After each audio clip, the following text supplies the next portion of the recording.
Hello students, তোমাদের সবাইকে Surajit Manna creations চ্যানেলের পক্ষ থেকে সুস্বাগতম। আশা করি তোমরা সকলে ভালো এবং সুস্থ আছো। আমি তোমাদের জন্য এই ভিডিওটিতে তুলে ধরছি 2024 সালের সেকেন্ড সামেটিভ ইভ্যালুয়েশন তথা দ্বিতীয় পর্যায়ক্রমিক মূল্যায়নের জন্য ক্লাস 8-এর ভূগোলের এক সেট প্রশ্নপত্রের সম্পূর্ণ সমাধান করছি। তোমরা এই প্রশ্নপত্রের সেটটি পেয়ে যাবে প্রান্তিকের শ্রী দেবাশিস মৌলিক সম্পাদিত প্রশ্ন প্রস্তুতির 1 নম্বর set, Tekatuli RK high school HS, এই স্কুলে যে প্রশ্নপত্রের সেটটি রয়েছে সেই সেটের সম্পূর্ণ সমাধান করছি। তার আগে তোমাদের কাছে অনুরোধ, তোমরা ভিডিওটি না টেনে পুরোটা দেখো। ভিডিওটি কেমন লাগলো কমেন্ট করে জানিও, ভিডিওটি লাইক দাও, শেয়ার করো এবং সুরজিৎ মান্না ক্রিয়েশনস এই চ্যানেলটিকে সাবস্ক্রাইব করে এই চ্যানেলের পাশে থাকো এবং ডান দিকের বেল আইকন অল অপশানে গিয়ে প্রেস করো যাতে পরবর্তী ভিডিও নোটিফিকেশন পাও। আলোচনা শুরু করছি। 1 দাগে সঠিক উত্তরটি বেছে নিয়ে লেখো। 1.1 দাগে প্রতীপ ঘূর্ণবাদ সৃষ্টি হয় উচ্চ অক্ষাংশে, মধ্য অক্ষাংশে, নিম্ন অক্ষাংশে। সঠিক উত্তরটি হল অপশান এ তে উচ্চ অক্ষাংশে। 1.2 দাগে কর্কটীয় শান্ত বলয়ের অপর নাম অশ্ব অক্ষাংশ, ডোলড্রামস গর্জনশীল চল্লিশা। সঠিক উত্তরটি হল অপশান এ তে অশ্ব অক্ষাংশ। 1.3 দাগে পঞ্চ হ্রদের মধ্যে বৃহত্তম মিশিগান ইরি সুপিরিয়র। সঠিক উত্তরটি হল অপশান সি তে সুপিরিয়র। 2 দাগে শূন্যস্থান পূরণ করো। 2.1 দাগে কানাডার শিল্ড অঞ্চলের প্রধান শিল্প ড্যাশ। কানাডার শিল্ড অঞ্চলের প্রধান শিল্প হচ্ছে কাগজ শিল্প। কাগজ শিল্প। 2.2 দাগে কর্ডিলেরা শব্দের অর্থ ড্যাশ। উত্তর হলো শৃঙ্খল। শৃঙ্খল। 2.3 দাগে বাম্পি ক্লাউড বলা হয় ড্যাশ মেঘকে। উত্তর হলো স্ট্র্যাটোকিউমুলাস।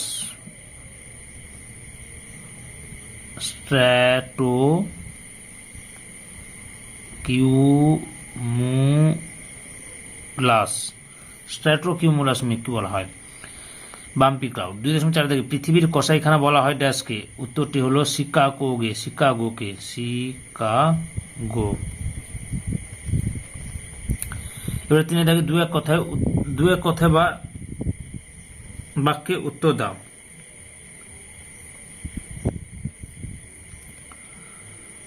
3.1 দাগে দক্ষিণ আমেরিকার সর্বোচ্চ শৃঙ্গের নাম লেখো। উত্তর হলো অ্যাকনকাগুয়া।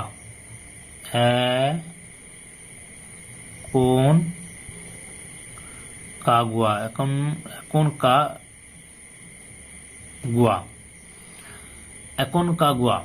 তারপরে হচ্ছে 3.2 দাগে রকি পার্বত্য অঞ্চলে উষ্ণ বায়ু কি নামে পরিচিত। উত্তরটি হলো চিনুক নামে পরিচিত। চিনুক। তারপরে 3.3 দাগে ইরি ও অন্টারিও হ্রদের মাঝে কোন জলপ্রপাত অবস্থিত। উত্তরটি হলো নায়াগ্রা জলপ্রপাত। নায়াগ্রা জলপ্রপাত অবস্থিত। এরপরে কি রয়েছে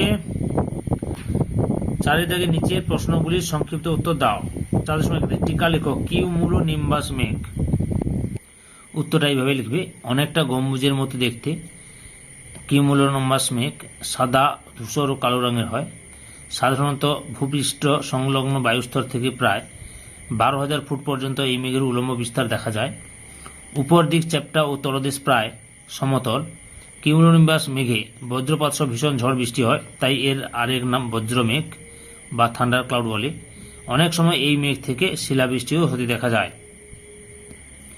4.2 দাগে পৃথিবীর রুটির ঝুড়ি কাকে বলে ও কেন। পৃথিবীর রুটির ঝুড়ি বলে প্রেইরি তৃণভূমিকে। প্রেইরি তৃণভূমিকে কারণ সমগ্র প্রেইরি অঞ্চল জুড়ে প্রচুর গম চাষ হয়। এই অঞ্চলের উত্তরাংশে রকি পর্বতের পাদদেশে উষ্ণ স্থানীয় বায়ু চিনুকের প্রভাবে বরফ গলে গেলে বসন্তকালে ব্যাপক পরিমাণে গম চাষ হয়।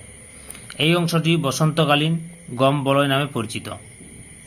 এখানকার ডাকোটা রাজ্য আমেরিকা যুক্তরাষ্ট্রে সর্বাধিক গম উৎপন্ন হয়। বসন্তকালীন গম বলয়ে দক্ষিণে শীতকালীন গম বলয়ে প্রচুর গম চাষ করা হয়। অর্থাৎ সমগ্র অঞ্চলটি বিভিন্ন ঋতুতে প্রচুর গম উৎপন্ন হয় বলে এই অঞ্চলে আরেক নাম পৃথিবীর রুটির ঝুড়ি। 5 দাগে নিচের প্রশ্নগুলির সংক্ষিপ্ত উত্তর দাও। 5.1 দাগে 4 o'clock রেন কাকে বলে এবং কেন বলা হয়।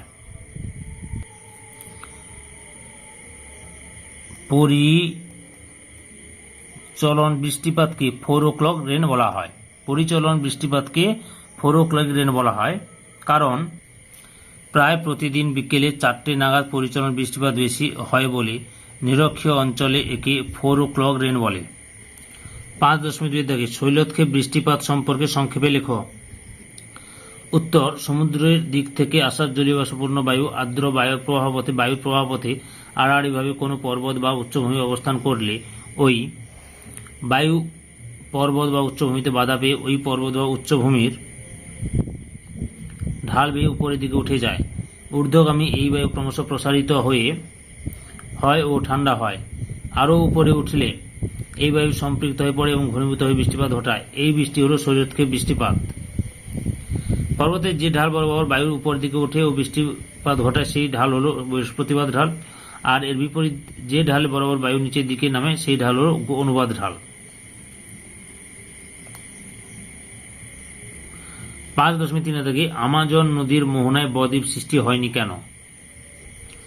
উত্তর, 1 নম্বরে তীব্র জলস্রোত। আমাজন নদী সারা বছর প্রচুর জল বহন করে, সেকেন্ডে 1,16,000 টন। সেই জন্য নদীটিতে সর্বদা প্রবল স্রোত লক্ষ্য করা যায়। 2 নম্বরে স্বল্প লবণতা। মোহনা থেকে 200 কিলোমিটারের দূরত্ব পর্যন্ত সমুদ্রের জল ঘোলা থাকে এবং লবণতার পরিমাণ হ্রাস পায়। 3 নম্বরে জোয়ার ভাটা। প্রবল বেগে জোয়ার ভাটা সংঘটিত হয় বলে কোনো রকম পলি আমাজন নদীর মোহনায় সঞ্চিত হতে পারে না। 4 নম্বরে সমুদ্র স্রোত। আমাজন নদীর মোহনায় প্রবল সমুদ্র স্রোত দেখা যায়, ফলে বাহিত পলি সঞ্চিত হওয়ার সুযোগ পায় না, ফলে আমাজন নদীর মোহনায় কোনো বদ্বীপের সৃষ্টি হয়নি। 6 দাগে যে কোনো একটি প্রশ্নের উত্তর দাও। 6.1 দাগে চিত্রসহ পৃথিবীর উচ্চচাপ বলয়গুলি বর্ণনা করো। 6.2 দাগে চিত্রসহ নিয়ত বায়ু প্রবাহ ব্যাখ্যা করো। 6.3 দাগে আয়ন বায়ু কাকে বলে চিত্রসহ আয়ন বায়ুর পরিচয় দাও। 6.4 দাগে পম্পাস তৃণভূমি অঞ্চলের কৃষিকাজ ও পশুপালনের সংক্ষিপ্ত বিবরণ দাও। এই যে 4টি বড় প্রশ্ন অর্থাৎ 5 নম্বরের প্রশ্ন, 4টি প্রশ্ন রয়েছে, এই প্রশ্নগুলির উত্তরের লিঙ্ক আমি এই ভিডিও ডেসক্রিপশানে দিয়ে দেব। প্রতিটি প্রশ্নের লিঙ্ক ডেসক্রিপশানে দিয়ে দেবো, সেখানে ক্লিক করে 6.1 চিত্রসহ পৃথিবীর উচ্চতা বলয়গুলি বর্ণনা করো, ওখানে লেখা থাকবে প্রশ্নটি এবং তার নিচে লিঙ্ক দেওয়া থাকবে, সেই লিঙ্কে ক্লিক করে এই প্রশ্নের উত্তরগুলো জেনে নেবে। সম্পূর্ণ ভিডিওটি দেখার জন্য তোমাদের সবাইকে অসংখ্য ধন্যবাদ।